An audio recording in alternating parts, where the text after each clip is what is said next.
Hello everyone, welcome to another BrainScratch Searchlight update. We have some pretty unfortunate news to go over in this update on the case of Britanee Drexel. And a quick thank you to all of the brain scratchers out there that sent me numerous links starting over this past weekend about this news.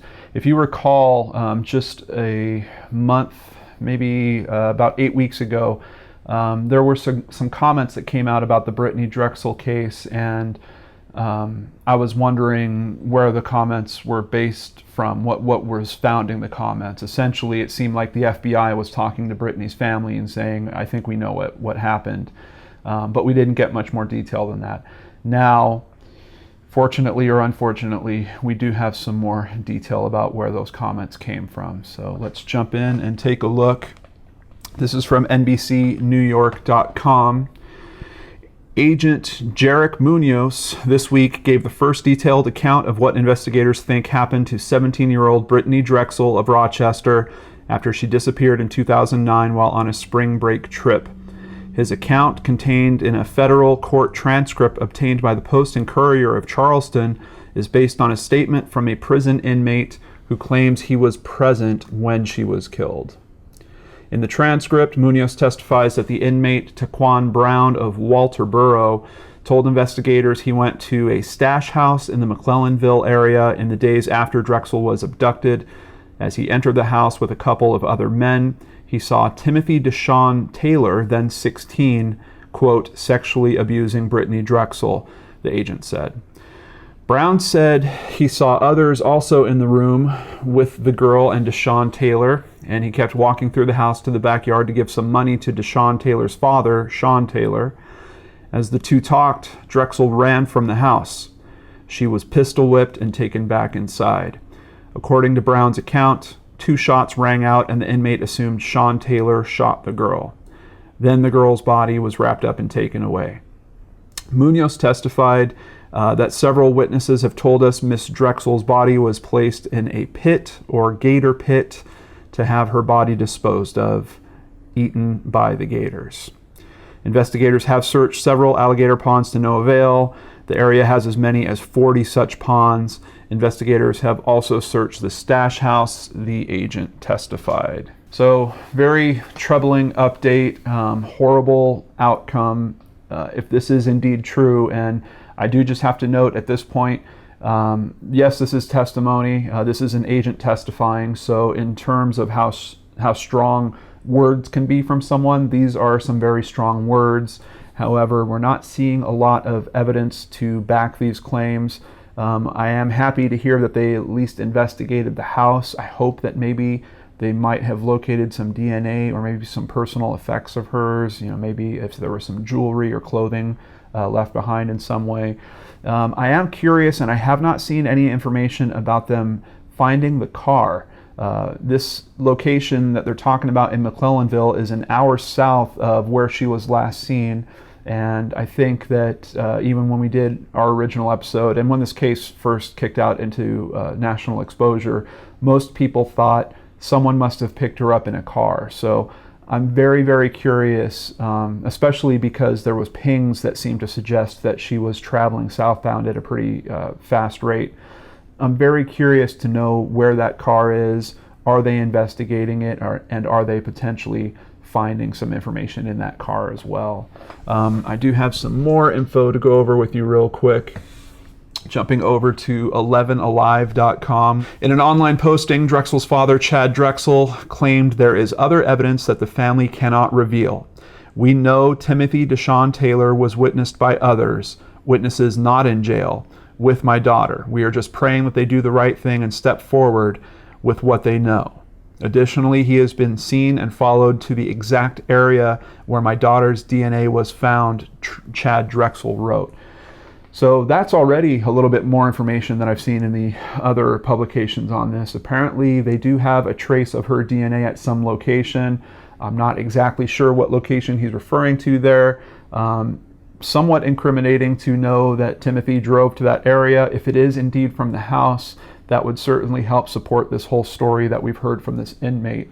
And I kind of struggle with inmate confessions in general. I've just seen many cases where inmates have confessed to things and it has later turned out that that was false, or they were just looking for fame or trying to strike some kind of deal or something along those lines. So I think it's really important in these cases that they take that information that comes from the confession but work very hard to try to support and validate that information. And I'm just a bit curious because outside of this comment from Brittanee's father, we're not seeing anything that is really validating this information. Court records show that prosecutors and Taylor's defense lawyer filed court papers under seal on August 22nd, papers that U.S. Magistrate Judge Mary Gordon Baker requested before deciding Taylor's bail status. On August 22nd, she ruled that Taylor could be released on $10,000 secured bond. He also is confined to his home on electronic monitoring, records show. And just so you know, the original charge that was being held against him is for participating in the robbery of a McDonald's. Apparently he was the getaway driver. He was 16 years old at the time, so he got kind of a light sentence. They have since brought different charges against him. They're trying to basically strengthen the sentence that he got for that initial crime, and that's where some of this testimony is coming into play. So there is also Timothy's mother and Sean's wife, who happens to be a pastor, and she is speaking out very publicly at this time, saying that she thinks that these are all just being drummed up against her son. She says that she was pretty tough on him when he was younger. Don't know if that really helps the case here or not, but she's publicly commenting about that. And I also have to wonder a little bit about, according to this testimony, it's his father that actually kills Britanee. He is 16 at the time that this is going on, so I wonder if there is still some potential that it's going to be a bit of a lighter sentence there. It's kind of weird because the focus, at least in terms of media, seems to be on Timothy, and maybe he is responsible for the abduction, but the comments that I'm reading seem pretty clear that it was Timothy's father that actually went and did the act of killing her, if that is indeed true, which I still don't know to this day. And honestly, we're only hearing charges related to Timothy. I don't know if charges will be coming for his father. I would certainly hope so. But I don't know. This is just a very strange thing. I've never seen information kind of come out in this way. Now, admittedly, this is not the FBI talking to the media.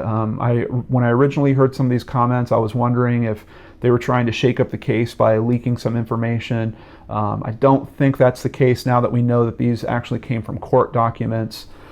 This just seems to be that the media did a good job of kind of cracking into these court documents and extracting some of these new details. So that's where we're at with this case.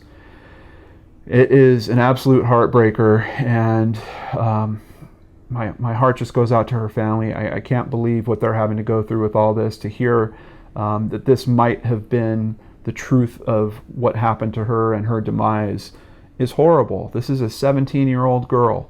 Did she make a mistake? Yes. She probably shouldn't have taken a trip to the Myrtle Beach area without her parents knowing. I'm sure her parents are kicking themselves all over the place, wondering, why did we believe her? You know, she asked if she could go. We told her no, and then all of a sudden she's going to stay at a friend's house. Why did we buy that? I'm sure this is a very, very tough place for them to be. And to think that she lived for several days after this, being abused, being mishandled and mistreated, and probably also condemning herself for the choices she made to take that trip is just, it's horrible. You know, all of us were 17 at one point, or maybe some of you are still 17, and you know, that's the age where you're supposed to make these types of mistakes and learn some big serious lessons that set you up for your life. And unfortunately, this is not a lesson that she can learn and then move on. This lesson is a hard, big, ugly thing that unfortunately brings her to the end of her life. It's truly, truly horrible. But maybe maybe if there are some of you out there that are younger watching this, maybe you'll learn from this. And this isn't, you know, John saying, hey, I have to always listen to my parents. Far, far, far from it. But this is certainly about safety. about choosing not to go to areas where you don't understand what the climate is like, and walking alone on dark streets. I mean, there's so many lessons to be had from this. And if nothing else, I hope that the exposure all around this case helps share some of those lessons with other people. And that's part of the reason why I wanted to film this and share this with you. So that is the update. I will definitely keep you guys updated if there is any more information. I sincerely and truly hope that some evidence is coming our way and that we can hear of some serious charges being filed in this case, because Brittanee truly deserves justice, and it'll be a shame if that doesn't come for her and her family. Thank you for hanging out with me on this BrainScratch Searchlight update. I'll catch you on the next show on the Lord and Arts channel. Take care, and please be safe.